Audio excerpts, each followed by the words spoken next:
this time last year, I did a couple of episodes about deer.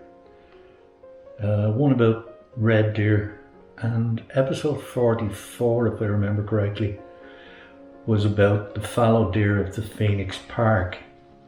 Now, looking at the notes here, I'm just going to read a little bit. It says, following the Norman conquest of England in the 11th century, deer parks became extremely popular throughout Britain, and the majority of them were created between 1200 and 1350. These parks flourished under the Normans, and it's generally believed that at the height of their popularity there were somewhere in excess of 3,000 of these deer parks right across England, Scotland and Wales. Now the parks were then introduced here in Dublin in Ireland. The Phoenix Park, which is the largest public park in Europe, has a herd of approximately 600 deer, fallow deer that is, and the herd has been maintained over the years. So for 350 years there's been a fallow deer herd in the Phoenix Park. And in actual fact, I'll quote from the OPW's website. The OPW, or Office of Public Works, is responsible for the Phoenix Park. And this says, the wild deer herd has become an integral part of the biodiversity in Phoenix Park over 350 years. Getting rid of the herd would have a major impact on the biodiversity of the park, including changing wildlife habitats. So obviously, at this stage, the deer are extremely popular and extremely important. Now, I try every year to go and visit the park during the rutting season, which is just coming to an end now. It's early November. It normally lasts through the month of October and sometimes for a week or two into November as well. So we're basically at the end of it now. But over the last 2 years, because of COVID and everything else that's been going on in my life, I haven't spent as much time in the park as I'd like to.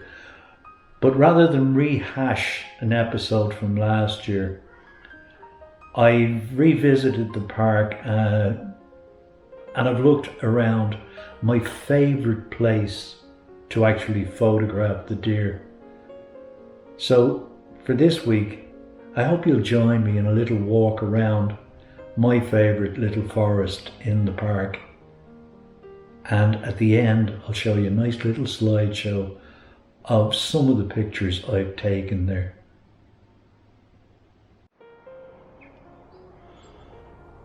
I'm in my favourite part of Phoenix Park when it comes to photographing deer. I just love this section. I love the way the light filters through the branches of the trees. And when the deer come into those positions where the light is actually shining on them, it just adds an element to the pictures that I don't get anywhere else. I don't see any point in photographing them out in the open. There's no atmosphere in those pictures. But in here, the pictures can be really special. Of course, as with most aspects of wildlife photography, you do need to be lucky. It's not always the case that the deer are going to appear just because I'm here. But having said that, it's very unusual to be in this part of the park and not see at least several dozen. So I'm going to keep walking up this pathway here in front of me, and I know before I'm finished I'll have quite a few pictures.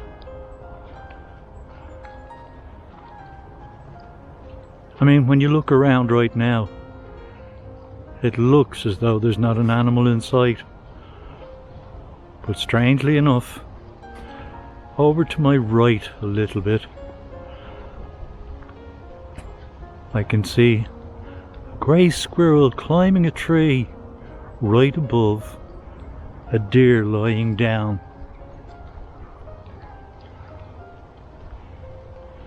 Bet you still can't see him, but he's there, or she's there, I'm not quite sure.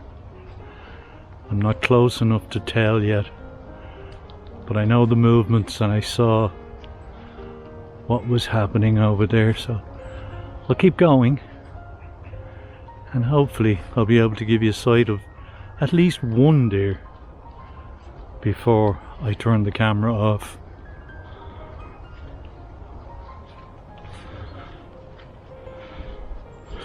We've had a lot of rain in the last couple of days and the forest floor is very, very damp.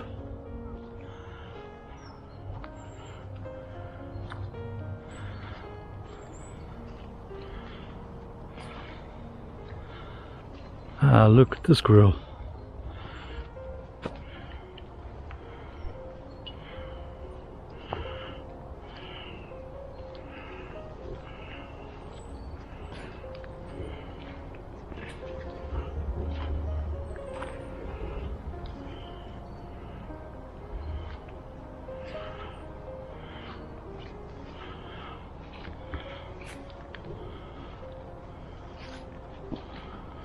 Well, there don't seem to be many deer around this part at the moment.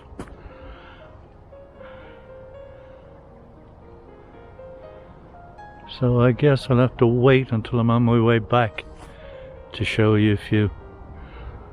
So for now, I'll leave it at that. Even the one that I saw a few minutes ago has disappeared. I shouldn't have turned away from him. But not to worry. The herd in Phoenix Park is about 600 strong on average. So I'm sure I'll show you something before I leave.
Well, thanks again for watching Wildlife Wednesday, folks.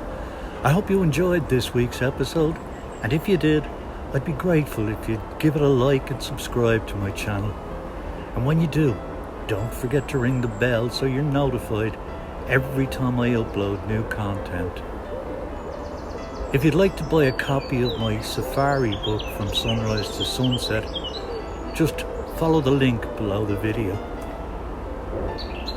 Till next week, stay safe, stay healthy, wash your hands and wear a mask where necessary, while continuing to maintain social distancing, because we're not quite out of the woods yet. Even me. Take care, folks. Bye.